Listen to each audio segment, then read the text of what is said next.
Back in January, Sir Jim Ratcliffe came to Manchester United and took a 25% stake in the club, and a lot has been changing since. Out of nowhere, Omar Berrada was appointed as the new CEO, a guy that had worked for the Manchester City group and been a major part of Manchester City's success, handling the financial side of things, where City now in the transfer market can sell players for really high fees and then buy players for good fees and have a good wage bill. Then there was Dan Ashworth, the one that made Newcastle fans almost cry. This is a guy that Newcastle was so gassed when they got because of the work that he did with England, because of the work that he did at Brighton, said by those who he worked with at West Brom and Brighton as maybe the best sporting director they'd worked with in the world, not just in changing the environment of the club, but making sure the academy, the first team, the women's team was all at their best performance-wise. And then there was Jason Wilcox, a guy known for the brilliant work he did in the Manchester City Academy, which, although not many come through into the first team, they've produced some unbelievable talents. Cole Palmer, Lavia, Rico Lewis, Phil Foden. He also then went to Southampton as a sporting director and helped them get promoted, which is quite difficult when you go straight down to make the right signings to get you promoted again. We then talk about Christopher Vivell. Now, Christopher Vivell's role was to bring knowledge of operating in a multi-club network to Manchester United, formerly working at the RB clubs, which is the club's new hierarchy is expected to explore going forward. He will report to Omar Berrada. Now, he's been doing recruitment on the younger side of things and helping them operate a multi-club network. INEOS' long-term plan is to have Nice and the Son, the other clubs they own, having some young talents, and that Man United eventually buying them, a bit like Savinho to Manchester City. So, let's talk about it, because it's not just ending there. Manchester United remain open to adding another senior recruitment specialist to their new look transfer team on top of Vivell. They also appointed two top-class coaches in René Hakke and Ruud van Nistelrooy. Ruud van Nistelrooy, a guy that came second with PSV, won a trophy, had 60% of his minutes being played by players aged 24 or under, helped develop Branthwaite. Xavi Simons came to light under Ruud van Nistelrooy, a guy that can help develop young players, and I think United is all about this young youth project and helping develop those players, and Ruud van Nistelrooy has proven to do that. René Hakke is a decent manager as well. He overperformed his wage bill the most, so he had the second lowest wage bill but finished 10th in the Eredivisie. Decent manager there as well. But it doesn't stop there. And yesterday it was said Man United have appointed Sam Iris as performance director until the end of the season, as the drive to transform the club continues. Iris, who joins on an interim basis, is regarded as an industry leader and heads to Old Trafford following spells with England, Manchester City, Tottenham, and most recently, New York-based Madison Square Garden Sports. Dan Ashworth targeted Iris, who will start his new role on an interim basis on Monday. The new man is likely to be tasked with ensuring manager Erik ten Hag and his players are provided with an elite environment in which to challenge. So we've already got people that Dan Ashworth are bringing in. So to put this into context, to get into the video, to talk about the changes that are going on at Manchester United, 5 specialists have come in with experience and a proven CV doing the job that Murtagh and Arnold once did. Murtagh and Arnold, who had rugby backgrounds, banking backgrounds, accountancy backgrounds, were doing the job that football specialist Dan Ashworth, football specialist Omar Berrada, football specialist Jason Wilcox, and football specialist Vivell was doing, and more people are coming in to do that role. That we also got a guy called Sam Williams in apparently in recruitment as well, but I don't know if that story was ever proven true. An elite coach in Ruud van Nistelrooy, another top coach in René Hakke to improve the coaching. And then Dan Ashworth is just bringing in people to make sure the medical team, the sports science department, the academy, the recruitment department, the men and women's team all have the best environment for success, which is why there's new appointment Sam Iris is coming in, because it's about creating the right environment for success as well. But I want to take it back to something Omar Berrada said in a Manchester City interview, just to show you INEOS' plan and why it could be changing United forever. This is what Omar Berrada said over a year ago when he was at Manchester City, and he spoke about his recruitment and the job he'd done at City. It's always been about finding the right squad balance between young players, players who are at their peak, and players who can bring more experience. It's not been about investing in superstars. We like to find the right players, and with time, they become superstars because of the success of the team. It's about ensuring that we find players that can adapt to our style of play, believe in our culture in place, and then buy into it. We love making investments in players at different age levels and then blossoming into their highest potentials.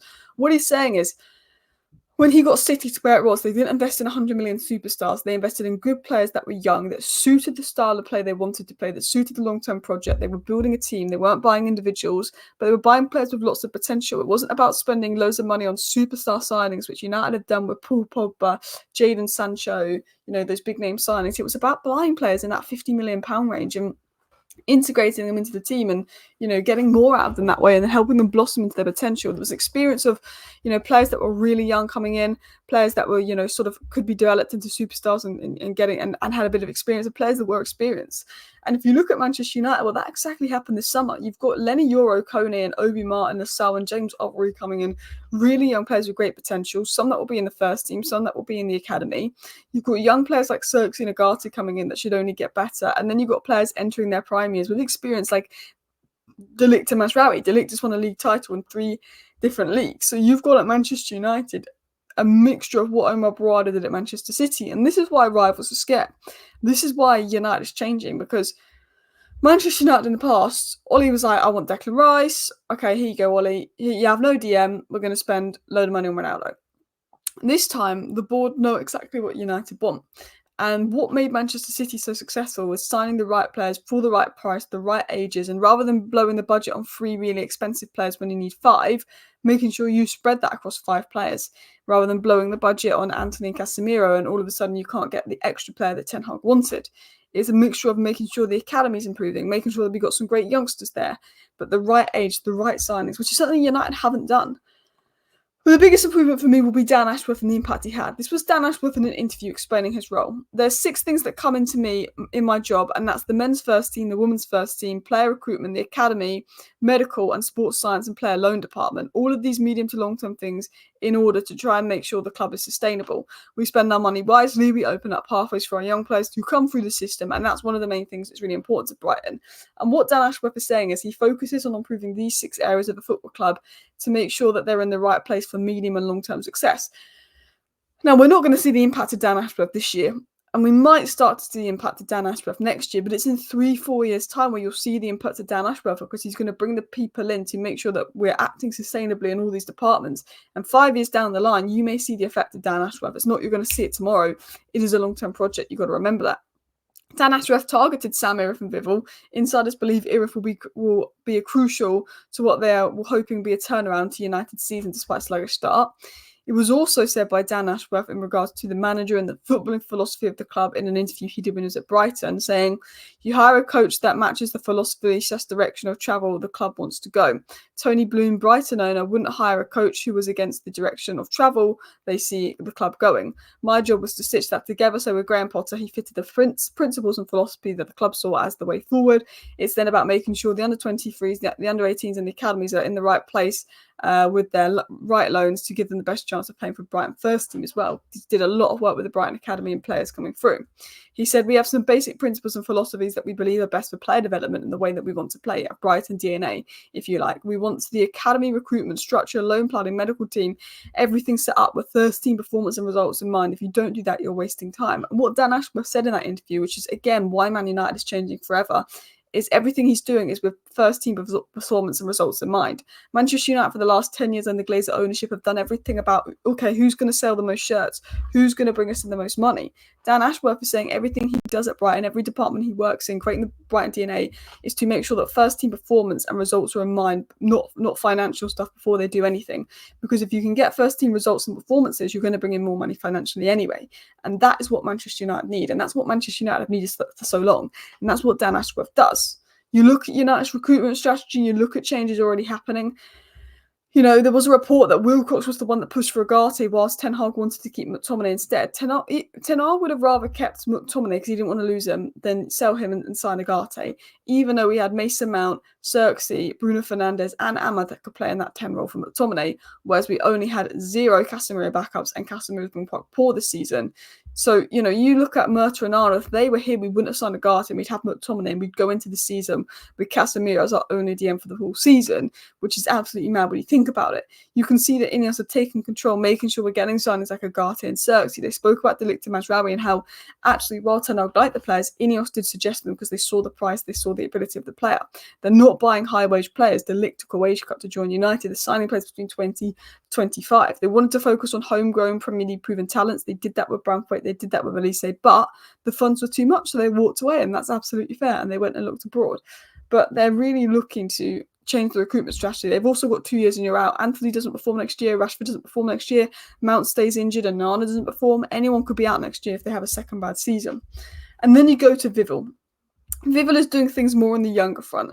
Vivell will be tasked with finding players to fit into Erik ten Hag's first team squad who are capable of playing in the style of the Dutchman is set to implement.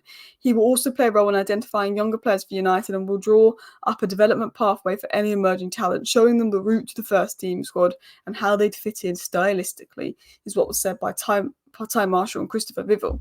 And well, look, Saku Kone, as a Manchester United club source described, the deal to sign Saku Kone as a scouting-led signing with Christopher Vivell understood to have played the role in bringing him into the club as well. One of the best young 18-year-olds in football, DM was one of the best players at the Under-17 World Cup.